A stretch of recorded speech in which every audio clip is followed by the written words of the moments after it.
Apple is gearing up to unveil the iPhone 17 lineup at its big September event later this year. And from the looks of it, there's a lot to be excited about. Thanks to some fresh leaks, we're starting to get a clearer picture, literally, of what's coming, especially for the Pro models. Leaker Sonny Dixon just dropped some new images on X, giving us a peek at what are reportedly iPhone 17 Pro cases. And let's just say, things are looking very different this time around, at least on the back. Apple seems ready to break away from the design language it's stuck with since the iPhone 11, finally shaking things up. What really stands out is a huge cutout on the back of these cases. This could be where Apple plans to drop in that much-rumored camera tray. A big redesign from the current square camera module we're used to on the iPhone 16 Pro. According to previous reports, this new tray is expected to stretch across the top section of the phone and house a triple lens setup, a LiDAR scanner, mic, and LED flash. It's going to be rectangular and take up more real estate on the back than ever before. Now here's something interesting. According to Jon Prosser, who hosted a recent video, both the iPhone 17 and iPhone 17 Pro could get a feature that lets you record video using the front and rear cameras at the same time. Yeah, dual camera recording, finally.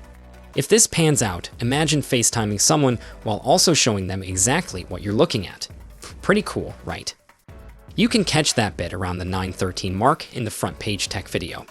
And while this isn't exactly new tech, Snapchat already does it, and Samsung's been doing dual recording since the Galaxy S21, it's still a big deal if Apple builds it right into the native camera and FaceTime apps.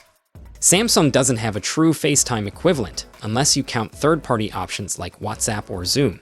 So Apple doing it natively could make this feature way more mainstream. And honestly, there's no technical reason this couldn't come to the iPhone 17 Air either, not just the Pro models. That said, fair warning, Jon Prosser is a bit of a polarizing figure in the tech scene. He's been called out recently for allegedly underpaying, or straight up not paying, contributors. And Bloomberg's Mark Gurman, the guy with arguably the best track record on Apple leaks, recently dismissed one of Prosser's iOS 19 leaks as either based on an old build or totally made up. So as always, take the rumor mill with a grain of salt. Back to the design. As for the iPhone 17 Air, yes, Apple might be going with that name.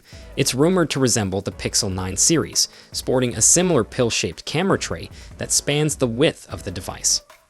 From the front, Apple has kept things mostly the same in recent years, just shaving down the bezels and introducing the dynamic island. For the iPhone 17 Pro, there's buzz about that cutout getting even smaller, but the rumors are a bit all over the place right now, so we'll wait to see how that plays out.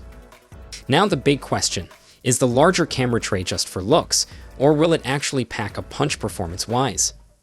There's a good chance that the extra space will help with better heat management and give the sensors more room to do their thing, maybe even offer more accurate depth sensing.